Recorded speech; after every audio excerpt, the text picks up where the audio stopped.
kan butuh proses, kan begitu.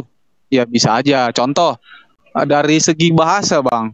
Kalau bahasa Batak itu udah ada yang versi zamannya Sisinga Mangaraja dengannya zaman kami ya beda, Bang. Itu kan udah beda dimensi. Kalau orang bilang udah kita ini udah zaman anak milenial, jadi penggunaan bahasanya itu pun udah beda, tuturnya juga udah beda, penempatan katanya udah beda, ya wajar. Jadi ketika ditarik ke Enggak, sana, kalau lihat secara umum nih Bang ya, wajar. Karena tergantung yang enggak. menafsirkan gitu. Kalau misalnya ikan diterjemahkan jadi gogok, kira-kira terjemahannya benar apa salah? Gogok itu apa ya Bang? Anjing, gogok. Ya nggak mungkin lah, kan udah lari tuh Bang. Iya jauh kan. Nah, begitu juga di dalam Alkitab, Bang. Bukan hanya kalau diterjemahkan salah sih, ya oke lah, mungkin human error ya. Iya, Kalau iya. kita baca Markus 16 ayat ke-8 ya, Ah, ayat ke-8 itu kalimatnya cuma sedikit tetapi terjemahannya banyak dan mereka tidak dapat dan tidak mampu mempertanggungjawabkan penerjemahan yang segitu banyaknya dari kalimat dan diksi yang sangat sedikit. Satu paragraf tetapi terjemahannya bisa dua paragraf. Kalau kita parsing, Bang Efesus, namanya siapa sih Bang? Manik ya? ya, manik aja Bang panggil. Ya, Bang Manik. Kalau kita parsing, Abang tahu kan parsing, misalnya parsing itu en arche pada mulanya, en hologos pada mulanya adalah firman. Ketika Hmm. diparsing itu nggak nemu parsingannya, paham nggak? Hmm. Jadi ketika kita urut ya, ini artinya Hmm. ini artinya ini, itu Iya. tidak sampai. Mau saya tunjukkan nggak? Boleh, Kalau kalau mau boleh, saya tunjukkan nih. Ya, bentar boleh ya. nggak apa-apa. Sembari saya Oke. belajar juga kan, ini ilmu juga ini, Oh, walaupun dari ilmu. orang yang berbeda. Ini ilmunya mahal, Bang. Nggak Tapi apa-apa, saya saya. kalau pelayanan itu tidak pernah Hmm. menarget dan tidak pernah memungut biaya apapun. Saya belajar Ibrani 2 tahun. Itu Hmm. yang dikeluarkan apa saja, tenaga, waktu, uang, dan lain sebagainya. Tapi Iya. ketika saya mengajarkan kepada teman-teman Kristen, apakah saya, kamu harus ngirim aku koin, ya singa, Hmm. nggak ada, gitu Iya, kan. iya. Pro bono ya, tanpa dipungut bayaran. Oke. Abang dari Medan ya? Iya Bang, betul. Halo Bang? Iya Bang, iya bener Bang, dari Medan. Oke ya. Bentar ya Bang ya. Kalau gini, kalau di buku ada, dan apa yang ada di Alkitab saya bahasa Yunani ini sama dengan apa yang nanti saya akan tunjukkan. Ini Bang, Iya, sebentar Bang ya. iya, iya. Silakan Bang. Karena saya juga nggak pernah belajar bahasa Ibrani kan. Ya, ini Alkitab saya, The Greek New Testament. Ini sudah banyak yang mau masuk ya, tapi saya satu-satu dulu ya, Bang Huzeng Huzo, Ionamina, Bang Wan, user tukang daging, Mossad, Nggak apa-apa, naikin sabar aja ya. Bang, biar belajar rame-rame kita. Nggak satu-satu aja, saya nggak Oh, mau satu ini aja. suka apa namanya itu. Kalau teman-teman Kristen yang lain kadang nggak bisa diatur gitu kan. Ya, The Greek New Testament ini mahal Bang, harganya 500.000 ini. Mahal. Baca ya saya Oke, saya tunjukkan ya. suku bangsa Arab. Lagi sibuk Bang? Enggak, nih Ada suara mobil.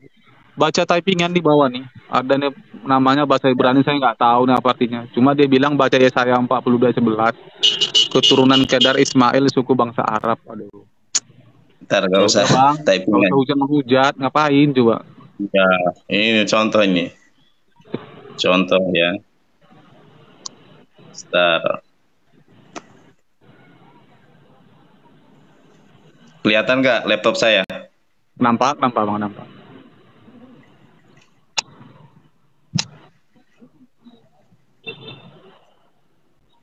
Ya. Contoh satu Bang. Nih, aku kasih tahu nih. Ya. Markus Markus 15 ayat 27. Ya. 15, sebentar-bentar saya lupa. Oh iya. Ini Markus 15 ya Bang ya. Oke. Ada ayatnya Bang. Ini bahasa Yunani. 27 ya. Kita lihat nih 28. Kita go. Ada ayatnya? Halo? Halo Bang? Nggak ada, Bang. Nggak ada Nggak ayatnya. ada Nggak ya? ada. Iya. Ya, ini di online Greek Bible. Kita buka dalam terjemahan ya. Ada nggak di sini? Ini Alkitab LAI. Kita buka Markus 15 ayat ke tadi berapa? 27 dulu ya. 28 langsung aja deh. Ada nggak isinya Bang? Oh, ada ya. Iya, Ada, itu dari Bang, mana? ada itu ayatnya. Coba nanti ditanya kepada apa namanya itu, kepada pendeta. Abang Protestan apa Katolik? Apologet ya. Hah? Saya Kristen, Bang. Saya Kristen, Bang. Saya Kristen. Enggak, Katolik apa Protestan? Kalau bicara denom saya rasa kurang pas lah, Bang. Tapi saya Oke. Kristen. Oke. Nanti tolong tanyakan. Ya. Ya, nanti tolong tanyakan ke pastor atau Bapak pendetanya. Markus 15:28 ini diterjemahkan dari kodeks mana? Demikian genaplah nas Alkitab yang berbukti akan terhitung di antara orang-orang durhaka. Iya. Pak Desugi, Assalamualaikum. Bang Wan, Assalamualaikum. Ustaz, selamat siang. Ini Pak Sugi, Bang Mozart, Bang Wan. Pak Sugi suaranya kerbet. Masih doubling ya Pak? Iya. Lagi bagus nih. Saya sedang di kampus. Halo Ustaz Sugi. Iya, halo. Bagus. Berarti Mojat nih yang Tes. Oh ya, aku turun dulu baru naik lagi Pak. Aku turun oke. langsung naik lagi. Oke, silakan Bang. Oh, debat. Oke, halo Bang Wan. Assalamualaikum Bang Wan. Selamat siang, Bang Wan, Pak Ustadz. Waalaikumsalam warahmatullahi wabarakatuh. Assalamualaikum Pak Desugi, selamat siang. Balik Pak Yonatan. Moga dilanjut. Nih, coba lihat nih Bang ya. Ini di dalam kodeks. Abang tahu kodeks tidak? Kodeks itu semacam ini nggak ya? semacam apa? Kodeks itu kalau di dalam Islam mushaf, buku-buku Bang. Kodeks itu kalau di dalam bahasa Indonesia buku. Jadi begini. Autografa Alkitab itu kan sudah tidak ada, hilang ya kan karena termakan usia. Nah, yang ada adalah kodeks. Kodeks tertua dalam bahasa Yunani itu Kodeks Vatikanus tahun 329. Dari mana kodeks ditulis? Dari papirus, perkamen, fragmen ya. Nah, tadi kita sudah membacakan Markus 15 ayat ke 28 dalam bahasa Indonesia. Ada terjemahannya tetapi tidak ada original teksnya. Kita lihat di dalam Kodeks Sinaiticus, kodeks tertua kedua dalam bahasa Yunani pada tahun 360 Masehian ya. Ada nggak ayat 28? Nggak ada Bang, nggak ada. Nggak ada kan? Itu 29, 30. Iya. Sedangkan di dalam Wahyu 22, Wahyu 22 ayat 18 itu nggak boleh menambahkan atau mengurangi kitab suci. Tetapi pada kenyataannya ada. Nah, kemudian kita lihat juga. Jadi menurut Bang Yonatan Nandor nih. Bentar Bang Yonatan. Ya. Jadi menurut Bang Yonatan itu salahnya di mana? Salahnya di LAI atau salahnya dari kodeks yang pertama? Salahnya justru saya ini bertanya ya. Kalau Abang mau bertanya kepada saya, baiklah saya jawab. Yang pertama salah LAI, ya kan? Kenapa dia menambahkan sesuatu padahal di dalam naskah aslinya, di dalam kodeksnya tidak ada. Lalu yang kedua, saya tidak bisa menyalahkan karena Yang kedua ini agak riskan. Kenapa? Karena orang Kristen mengakui bahwa Alkitab itu firman Tuhan, tetapi kok ada ayat yang kosong gitu dalam original teksnya itu. 27, 28 kosong langsung ke 29 gitu. Kalau memang itu tidak ada ayatnya, harusnya ya sudah langsung aja ayat 29 itu menjadi ayat 28 gitu loh. Sedangkan di dalam Kodeks Vatikanus, kodeks tertua, ayat itu memang tidak ada. Terus Jadi apakah Bang Yonatan Nander tahu kalaupun di ayat 28 dalam kodeks yang pertama seperti Abang sebutkan tadi itu 28 tidak ada, itu kenapa Bang alasannya? Atau kejadian Abang tahu nggak kenapa? kalau saya dalam iman Islam itu, mohon maaf Bang ya, itu di dalam Al-Quran. Jangan bicara iman dulu Bang, tunggu nanti dulu. Yang saya ini kan bicara data nih, sumber. Jadi yang Abang tahu nih ayat 28 itu kenapa bisa hilang atau kenapa bisa nggak ada gitu lah. Emang asli itu dia Bang, itu dia. Ayat Alkitab itu Markus 15 ayat 28 di dalam Kodeks Vatikanus, kodeks tertua dalam bahasa Yunani tahun 329, ayat itu ndak ada. Ya, ayat itu ndak ada. Kenapa nggak ada Bang? Kenapa tidak ada kan atau kenapa hilang? Abang tahu kenapa? Saya rasa memang mungkin ayat itu bercerita tentang nubuatan Nabi Muhammad atau bercerita tentang apa sehingga dihapus Bang.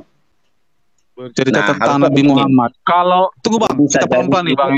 Pelan-pelan Bang. Itu kan spekulasi saya. Saya ini kan sama-sama. Iya, Bang Nandar pelan-pelan Bang. Kita urutkan pelan-pelan ya. Saya orangnya lebih suka kalau diskusi itu omongannya kita buktikan, kita uji. Jadi tadi Bang bilang bercerita tentang Nabi Muhammad. Bisa nggak Abang buktikan gitu loh? Saya pengen tahu nih data yang Abang pegang ada nggak dia? Ayat 28 yang Abang punya gitu loh, yang menceritakan tentang itu. Atau perkataan Abang tadi di ayat 28 itu menceritakan tentang Nabi Muhammad, atau itu hanya asumsi Abang? Atau tafsiran Abang aja? Atau logika Abang? Ya, jadi logika. Biar enak nih lo. Iya, jadi kalau Abang kemudian bertanya, kok ayat 28-nya hilang? Makanya saya juga bertanya-tanya, kenapa ayat 28 itu hilang? Mestinya, gini Bang, logikanya, ya sebentar Bang ya. Logikanya kan begini. Sorry ya, ini tulisan Yunani Ibrani saya. Sip. Kalau misalnya ayat ini kan 27 ya kan? Kalau misalnya ayat 28 itu nggak ada, kenapa harus ada 28 gitu ya? Kenapa nggak 29 aja? Ini sebentar. Ini 27, kalau 28-nya nggak ada, ya udah nggak usah ada ayat 29 gitu loh. Jadi misalnya 27, ya kan? Oh, jadi diturunkan ayat 28 ya. itu maksudnya Bang? Iya, 29-nya diturunkan saja. Maksudnya nggak usah ada ayat 28. Kalau ini ada ayat 28, tetapi kosong, tiba-tiba ke 29. Nah, paham nggak maksud saya? Harusnya gini. Paham Bang. Iya, seharusnya diturunkan 29 itu jadi 28 gitu Bang ya. Nah, yang jadi pertanyaan adalah kenapa ayat 28-nya ada tetapi nggak ada isinya. Nah, ini kan jadi pertanyaan besar. Kenapa ayat ini kok ada nomornya tetapi tidak ada ayatnya? Nah, yang jadi masalah begini Bang. Di dalam kodeks tertua juga, ini di kodeks tertua loh ya. Kodeks Sinaiticus, kodeks Vatikanus nggak ada. Padahal itu kodeks tertua Yunani tahun 329 Masehi. Tidak ada kodeks tertua Yunani yang dipercaya oleh Kristen yang lebih tua daripada ini. Ya, paham nggak? Nah, kalau misalnya gini, kalau misalnya ada kodeks Textus Receptus, TR ya, itu kan 1500-an. Misalnya di dalam kodeks Textus Receptus yang kosong, ya kan, itu kan bisa merujuk ke sini kan, paham nggak? Karena ini 329. Kalau 329 kosong, ini merujuknya kemana? Sedangkan yang tertua ini adalah ini gitu loh, paham nggak? Iya, 329, iya. Iya, coba tanya pastor atau pendeta. Kalau Textus Receptus tahun 1500 nggak ada, misalnya ini yang kosong ini di Textus Receptus, itu kan bisa mengatur kodeks kepada kodeks yang lebih tua gitu. Nah, makanya saya berspekulasi dan berasumsi ya, jangan-jangan ayat itu tentang Nabi Muhammad, jangan-jangan ayat itu tentang dan lain sebagainya. Karena kalau mereka menerjemahkan ini dasarnya dari mana gitu loh. Nah, kita lihat ini. Karena ini kan jadi ya sebentar Bang, saya selesaikan. Nggak punya data. Oke, oke. Sebentar, Silakan. sebentar. Saya selesaikan dulu ya, Bang ya. Ini karena yang berbicara Alkitab itu sendiri. Ini Alkitab Sabda, ini ada versi paralel, ini ada versi tafsiran. Kita buka tafsirannya bagaimana ya. Iya. Dan ada tafsiran yang otoritatif, yaitu tafsiran Yerusalem. Silakan Abang baca. Ayat ini tidak lain kecuali kutipan Yesaya 53 ayat 12. Tidak terdapat dalam kebanyakan naskah dan dalam Markus tidak asli. Tuh. Kalau tidak asli sinonimnya apa, Ah. Bang? Gitu. Ya tidak asli, enggak asli, Bang. Enggak, kalau tidak asli itu sinonimnya apa? Palsu, Palsu. ya. Menurut Abang apa sinonim? Kenapa? Ya palsu, Bang. Itu saya gak bilang ya, Bang Efesus ya, Bang Manik ya. Oke. Ya nggak apa-apa sih, karena kan Bang Nandar kan nggak punya data tentang ayat 28. Saya juga nggak punya data tentang ayat 28. Menurut saya kita nggak ada dasar lah memperdebatkan itu. Kenapa? Sama-sama nggak punya data. Kecuali tadi Bang Nandar bisa menunjukkan teks yang lebih asli dan lebih tertua dari 526 tadi, berarti apa yang benar? Ini kan apa nggak punya data? Saya juga nggak punya data. Siapapun juga nggak punya data. Seperti yang saya Justru bilang itu, tadi, Bang. Mungkin ya pada saat pertama kali Kristen itu dibawa oleh bangsa Portugis terutama ke Sumatera itu di Barus loh, Bang. Orang Barus itu Sebentar, menggunakan bahasa Batak. Kenapa? Tunggu sebentar, Bang, bisa jelaskan. Kenapa? Oke, silakan. Ya, jadi gini, kita tidak tidak berbicara bahasa Portugis, bahasa Belanda, bahasa Batak, bahasa Sunda, bahasa Jawa. Kita mengacu kepada original teks dari Alkitab Perjanjian Baru, yaitu Yunani.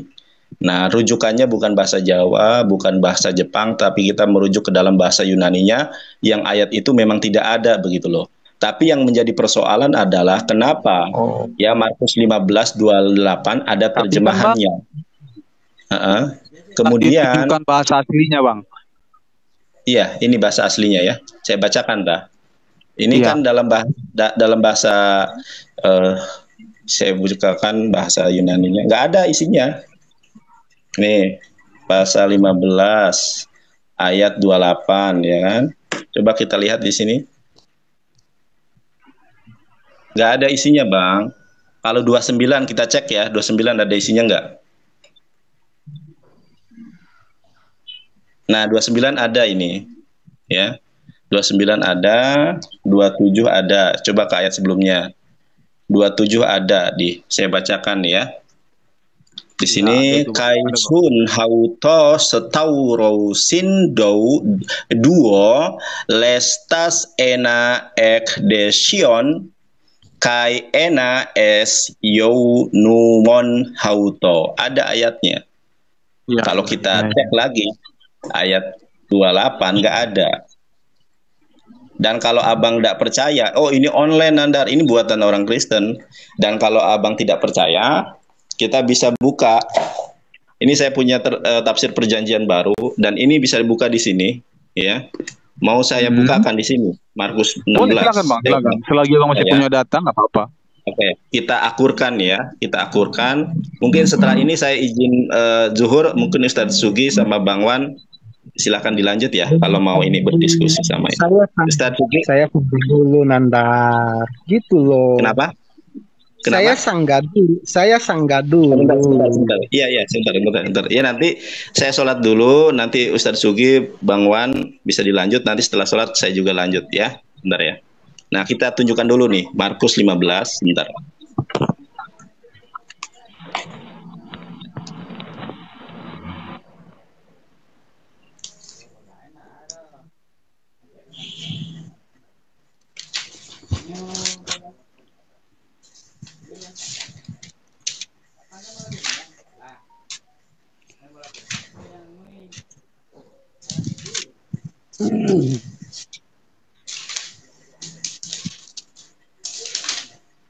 Sebentar, Markus 15 ayat 28.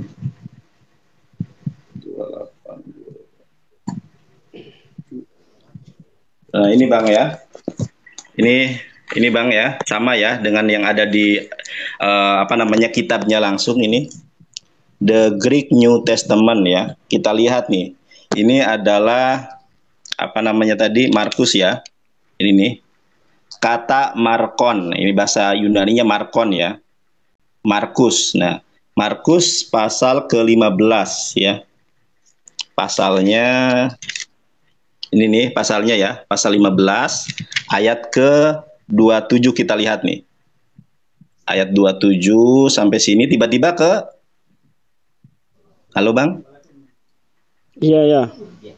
Ya, itu langsung ke 29. Jadi baik di dalam online maupun di dalam buku sama ayat 28 itu ndak ada, langsung 29. Maksudnya kalau memang 28 ini nggak ada, harusnya kan ayatnya diturunkan kan. Jadi misalnya 27 jadi 28, 29 ini diturunkan gitu loh. Jadi nanti jumlah ayatnya itu misalnya Markus 15 itu ada 47 nih totalnya, harusnya jadi 46 gitu kan. Itu beres tanpa problem. Ya enggak? Begitu. Iya. Ustaz Fugi, Bang Wan, saya mau sholat dulu sebentar ya. Nanti saya lanjut ya. Oke, saya sanggah ya, karena saya sanggah dulu karena memang Nandar itu dia ambil data yang dia tidak paham. Dia tidak tahu. Ya, ya. Gitu loh. Kalau Anda Jadi paham begini, dijelasin itu dapat dari mana, jelaskan, ya. gampang kan? Iya, saya iya bentar Pak. Kami orang Kristen mengakui yang tadi ya bahwa naskah Sinaiticus dan Vatikanus tidak memuat yang tadi penandar katakan ayat itu. Tetapi naskah Codex Textus Receptus dan naskah-naskah manuskrip lain memuat ayat-ayat itu. Oke, jadi tidak dimuatnya dalam Codex Sinaiticus dan Vatikanus yang dikatakan Nandar bukan berarti bahwa ayat itu tidak tertulis oleh Markus. Justru bahwa jika ayat itu tidak ditulis, maka akan menjadi rancu. Tiba-tiba Markus mengakhiri Injilnya. Oke, kita ke Markus 15 ayat 28 yang diambil Nanda tadi. Nah, jadi jika kita baca di Alkitab Markus 15 ayat 28 itu kan LAI memakai tanda kurung.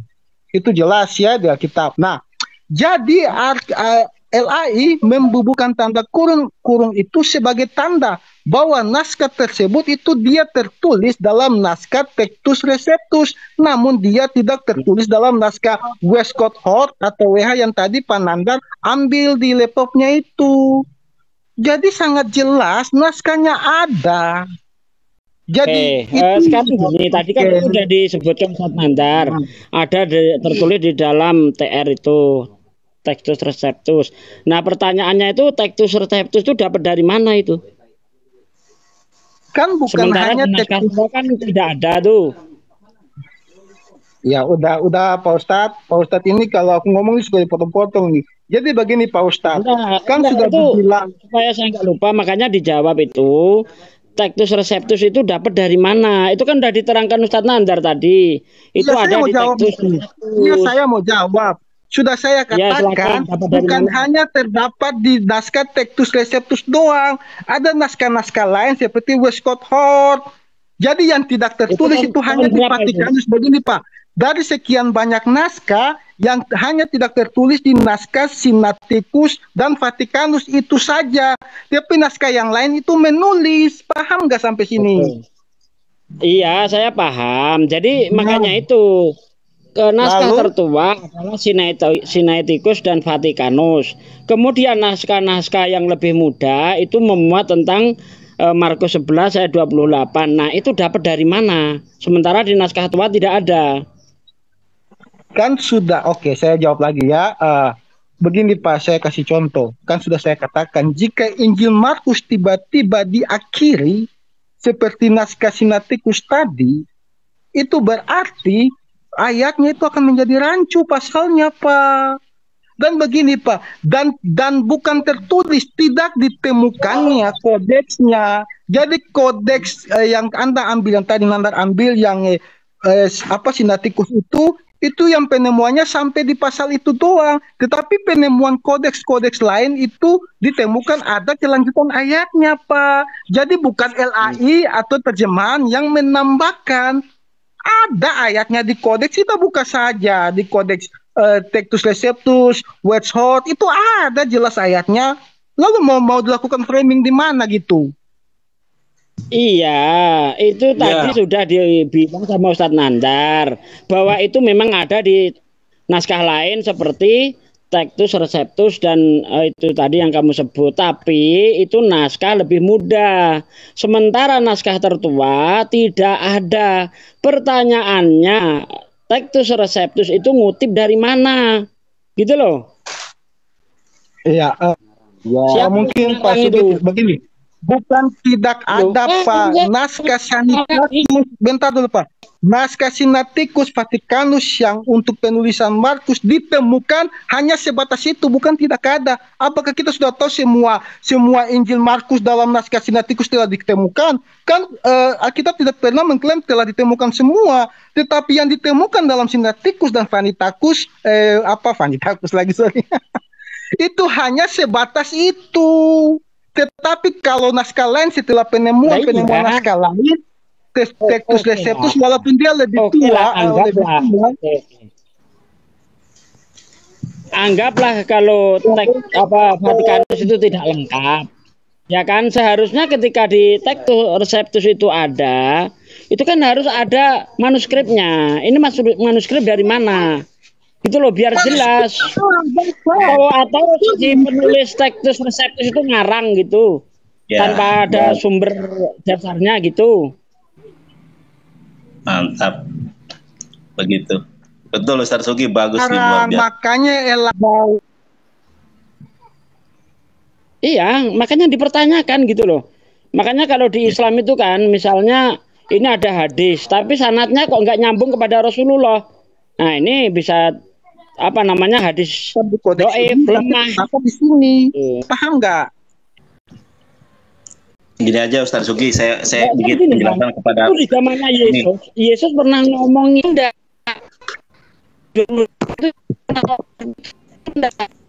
kan naskah sebagai acuan, jangan naskah muda dijadikan acuan, enggak bisa seperti itu. Betul. Monggo Ustaz Nandar lanjut. Saya kasih ini kamu bidangnya Ustaz Nandar. Ya, saya lanjutkan ya. Mohon maaf, Mojar Alvirus, saya baru bergabung. Jadi begini, kodeks tertua itu adalah Kodeks Vatikanus ya, karena perjanjian baru diyakini oleh teman Kristen ini bahasa aslinya bahasa Yunani. Itu naskah paling tua bahasa Yunani adalah Kodeks Vatikanus tahun 329. Disusul Kodeks Sinaiticus 360. Nah, sekarang saya mau bertanya, ya, kalau misalnya mana ya, sebentar ya. Pulpenku ini aja. Ya, 329. Sedangkan Kodeks Tectus Receptus 1500 tahun yang lalu, bukan 1500 tahun lalu, diciptakan atau dibuat pada tahun 1500. Di sini kodeks tertua tidak ada, tiba-tiba di sini ada. Lalu rujukan ini tuh apa? Karena setahu saya yang namanya kodeks itu kan sinonimnya buku ya, di mana buku Tectus Receptus itu mengutip atau menyalin dari papirus, perkamen, fragmen ya. Nah, itu dari mana? Sedangkan di dalam kodeks yang tua saja tidak ada. Kalau kita lihat yang kamu maksud itu ya, Kodeks Tectus Receptus itu tahun 1894, sangat mudah sekali. Yang paling tua itu 1500. Nah, kodeks mana? Kalau kemudian di dalam Kodeks Tectus Receptus ada, lalu kodeks ini nyalin dari mana? Sedangkan yang menjadi salinan Kodeks Sinaiticus dan Vatikanus itu tidak ada gitu loh. Yang kita persoalkan kenapa Markus 15 ayat 28 itu tidak ada. Nih, 28 ini tidak ada. Mana ya? Nih, langsung 27 ke 28. Oke lah, kita turuti bahwa Markus 15. Mojat, suaramu. Siapa ini? Suara siapa ya? Nah, kalaulah Markus 15:28 ini katakanlah mengutip dari dari Tectus Receptus, kenapa mesti ada tanda kurung? Bapak-bapak gereja mengatakan bahwa yang Alkitab terjemahan yang tanda kurung itu ayat tidak asli. Makanya kalau kita lihat tafsiran di sini, ya, ayat ini tidak lain kecuali kutipan Yesaya 53:12. Tidak terdapat ya tidak terdapat dalam kebanyakan naskah dan dalam Markus tidak asli. Jadi memang di dalam Markus ini tidak ada ayat itu. Ini apa namanya itu? Ini Alkitab LAI loh. Ini yang online-nya, bahkan kalau berbentuk buku seperti yang saya punya itu juga tertulis demikian. Ada catatan yang mengatakan Markus tidak asli. Begitu Mozart ya. Kalau kamu mengatakan ada kodeks Textus Receptus, itu kodeks Textus Receptus mengutip dari mana?